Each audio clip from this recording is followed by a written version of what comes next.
Dalam kekacauan zaman kala bendu, Tuhan menitipkan sebuah oase yang menyejukkan batin sang pemuda. Oke, mari kita bedah kisah ini. Hari ini penjelajahan kita bakal membawa kamu menyelami lembaran-lembaran dari sebuah karya yang sangat menggugah ya, yaitu novel Sang Pencerah karya Akmal Nasri Basral. Misi kita hari ini sangat spesifik nih, dan juga sangat emosional. Kita mau mengungkap sisi paling manusiawi dari seorang tokoh besar sejarah yang namanya jelas udah nggak asing lagi di telinga kita, KH Ahmad Dahlan. Betul. Tapi kita nggak akan melihatnya dari mimbar dakwah atau ruang kelas gitu ya. Kita akan melihatnya lewat lensa sosok yang menjadi jangkar terkuat dalam hidupnya, yaitu sang istri Siti Walidah. Iya. Dan hal yang sangat menakjubkan di sini adalah bagaimana sejarah itu seringkali secara tidak sengaja ya, hanya menyoroti panggung yang diisi oleh nama-nama besar laki-laki. Kita tuh sering disajikan narasi tentang pahlawan yang berdiri sendiri melawan badai.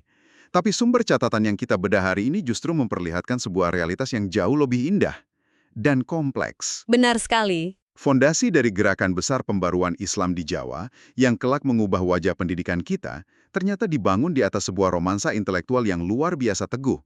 Ini bukan sekedar kisah cinta biasa loh. Ini adalah aliansi dua pemikiran yang benar-benar melampaui zamannya. Tepat sekali. Untuk benar-benar merasakan kedalaman kisah ini, coba deh kamu bayangin suasana kampung Kauman di Yogyakarta pada akhir abad ke-19. Suasananya itu bersahaja, kental banget dengan tradisi, di mana aroma dupa dan lantunan doa itu kayak menyatu di udara senja. Nah, di sanalah kisah ini bermula. Sejak Walidah masih sangat kecil, bahkan baru berusia 7 tahun, kedua orang tua mereka, yaitu Kiai Abu Bakar ayah dari Darwis, dan Kiai Fadlil yang merupakan ayah Walidah, sudah melihat ada percikan kecocokan yang langka. Di usia 7 tahun loh ya. Iya, di usia 7 tahun, Walidah kecil ini bukan anak biasa. Dia sudah menunjukkan kedewasaan yang jauh melampaui teman-teman sebayanya. Dia sangat telaten, rajin membantu ibunya menyajikan minuman buat tamu-tamu ayahnya. Dia menyimak obrolan orang-orang dewasa itu dengan mata yang berbinar, penuh rasa ingin tahu. Dan kalau kita cermati ya konteks budaya saat itu, perjodohan di kalangan keluarga pemuka agama itu kan hal yang sangat lumrah. Tapi yang membedakan kisah mereka ini adalah, ini sama sekali bukan perjodohan buta atau sekedar menyambung tali kekerabatan. Ini benar-benar sebuah aliansi pemikiran. Coba kamu resapi realitas perempuan Jawa kala itu. Mereka tuh sangat terbelenggu oleh filosofi tradisional yang disebut macak, masak, manak. Ah iya, berdandan, memasak, dan melahirkan. Tepat. Artinya, ranah perempuan itu hanya di situ.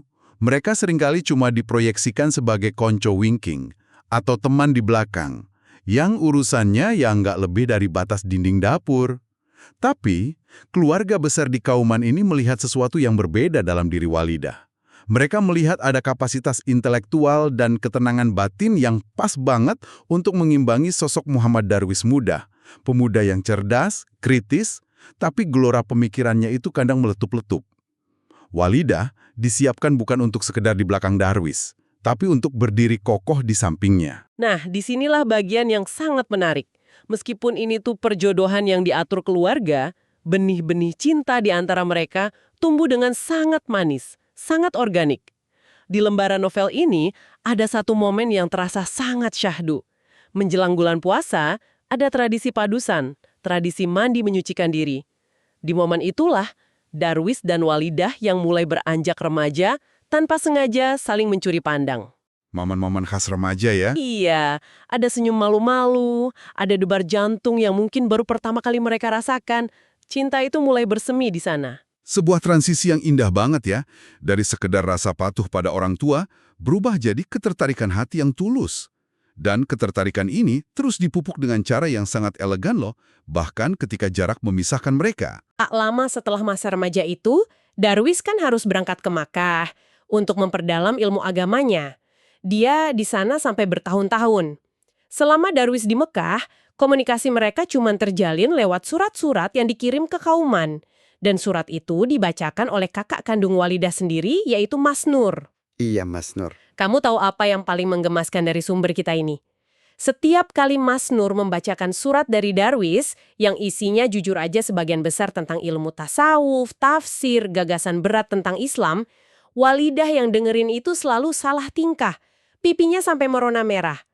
Dalam hati kecilnya, Walidah selalu ngebayangin kalau semua untayan kata tentang ilmu itu sebenarnya adalah surat cinta yang ditujukan khusus buat dia. Itu romansa yang tingkat tinggi sih. Fondasi cinta mereka jelas bukan cuma ketertarikan fisik. Cinta mereka dibangun di atas kekaguman pada visi yang sama. Buat Walidah, kecerdasan suaminya itu daya tarik utama. Dan ini jadi modal psikologis yang kuat banget. Ketika akhirnya mereka menikah, Darwis usia 21, Walidah 17, mereka menyatukan dua frekuensi pemikiran, bukan cuma dua raga. Benar! Suasana pasca pernikahan mereka juga digambarkan hangat banget.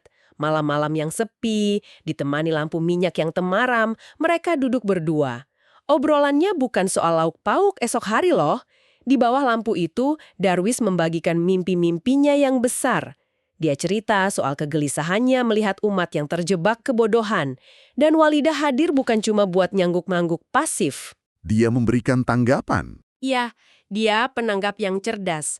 Pandangannya menenangkan, tapi juga menajamkan argumen suaminya. Ruang tamu mereka itu berubah jadi ruang diskusi intelektual yang intim banget. Tapi ya, layaknya sebuah gagasan besar yang mencoba mendobrak tradisi, pasti ada harga mahal yang harus dibayar. Darwis yang pulang bawa gelora pembaruan mulai melihat banyak hal yang perlu diluruskan. Dia menyuarakan pentingnya membetulkan arah kiblat di kauman yang secara astronomis itu kurang tepat. Lebih jauh lagi, dia berani mengkritik tradisi kayak sesajen atau ruatan, yang selain menyimpang, itu membebani warga miskin secara ekonomi. Darwis bergerak memberantas apa yang disebut TBC, takayul, bid'ah, dan curafat. Dan disitulah krisis besar menghantam rumah tangga mereka yang masih baru. Kritik Darwis itu dianggap serangan frontal ke Kiai Kamaluddiningrat dan para sesepuh. Badai cacian datang, Darwis dimusuhi, dituduh menyimpang, bahkan dicap kafir. Puncaknya, ini peristiwa yang menghancurkan banget. Langgar Kidul tempat Darwis mengajar, didatangi massa. Kayu-kayu penyangganya dipatahkan, atapnya dirobohkan paksa sampai rata sama tanah. Kamu bisa bayangin suara bambu dan kayu yang patah malam itu seolah mewakili hancurnya hati Darwis. Dia benar-benar hancur, sampai berniat nyerah dan ninggalin kauman. Jujur saja, ketika membaca bagian itu, rasanya sangat sesak. Jika kita hubungkan ini dengan gambaran besarnya, di titik-titik paling gelap inilah kebesaran seorang Siti Walidah benar-benar diuji dan bersinar terang. Saat semua orang memunggungi suaminya, saat seluruh kampung menatap Darwis dengan sinis, Walidah nolak buat ikut arus. Dia membuktikan kalau dia bukan sekedar konco wingking. Saat keluarga besarnya sendiri meragukan Darwis, Walidah justru maju selangkah ke depan. Ini butuh mental baja buat seorang perempuan muda di era itu. Setuju. Ada satu adegan dramatis dari sumber kita yang wajib kamu tahu nih. Di tengah ketegangan itu, Mas Nur, kakak kandung Walidah sendiri, datang dengan marah besar. Dia marahin Darwis, nyuruh dia bertobat biar nggak bikin malu keluarga. Di momen itu, Walidah nggak lari ke kamar sambil nangis. Dia justru pasang badan. Dia berdiri ngebela suaminya di depan kakaknya sendiri. Dengan suara bergetar tapi tegas, Walidah bilang kalau dia percaya penuh sama suaminya. Dia tahu setiap tindakan Darwis itu udah lewat perhitungan ilmu yang sangat hati-hati. Itu deklarasi loyalitas yang luar biasa mahal. Dan dukungan Walidah nggak berhenti di debat keluarga itu saja. Sentuhan emosionalnya di ruang privat jauh lebih menyentuh hati. Bener banget. Malam hari setelah langgarnya hancur, pertahanan Darwis akhirnya runtuh. Pemuda yang biasanya tegar itu menangis. Dia ngerasa seluruh dunia musuhin dia. Di momen kelemahan absolut itu, Walidah hadir. Dia nyeka air mata suaminya meluk dia. Ada satu kutipan indah yang diucapkan Walidah malam itu. Dia berbisik ke suaminya, kalau dulu saat dijodohkan, Walidah bahkan ngerasa nggak perlu sholat istikharah buat minta petunjuk.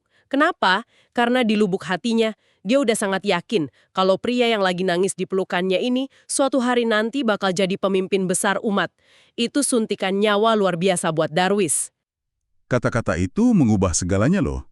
Bayangkan kekuatan afirmasi dari seorang istri saat suaminya meragukan dirinya sendiri. Tapi Walidah membuktikan dia nggak cuma modal kata-kata dan pelukan penyemangat. Dia itu seorang pragmatis yang cerdik. Dia sadar visi besar butuh lebih dari sekedar air mata dan doa. Visi butuh fondasi finansial. Nah, ini yang sering luput dari buku-buku sejarah di sekolah kita. Walidah itu bukan ibu rumah tangga biasa. Dia adalah pedagang batik yang tangguh di Pasar Beringharjo. Waktu Darwis mutusin buat bangkit dan mau bikin madrasah baru dengan sistem modern, Walidah datang bawa sebuah peti kecil. Peti itu isinya seluruh uang hasil keringatnya dagang batik. Dia kasih peti itu ke suaminya dan dia cuma bilang, "Ikhlas lillahi ta'ala, Mas. Ini semua buat pendidikan." Sungguh sangat luar biasa. Dia nggak nyisain buat perhiasan atau tabungan pribadi. Semua diinvestasikan buat mimpi yang bahkan belum kelihatan wujudnya oleh orang lain. Dan dukungan tanpa syarat ini akhirnya memicu transformasi besar di diri Walidah sendiri. Dari yang tadinya bergerak di belakang layar, pelan-pelan dia berani ngambil inisiatif. Dia mulai ngumpulin perempuan-perempuan di kauman, diajarin baca Al-Quran dan nulis huruf. Langkah dari seorang pedagang batik ini kelak jadi embrio organisasi Aisyah. Walidah membuktikan bahwa perempuan itu berhak cerdas untuk mendidik generasi. Lalu, apa makna dari semua ini? Kalau kita tarik benang merahnya ya, kita dihadapkan pada kebenaran universal. Di balik setiap laki-laki besar yang mengubah sejarah, selalu ada perempuan bermental baja yang menopang langkahnya, menadah keluh kesahnya, dan membalut luka-luka perjuangannya. Benar. Ini memunculkan satu pertanyaan penting untuk kamu pendengar kita hari ini. Terutama buat yang laki-laki ya, seberapa sering kita ngeremehin peran perempuan di sebelah kita, entah istri atau ibu, cuma karena kita ngelihat tugas domestik mereka. Kisah Walidah ini validasi monumental.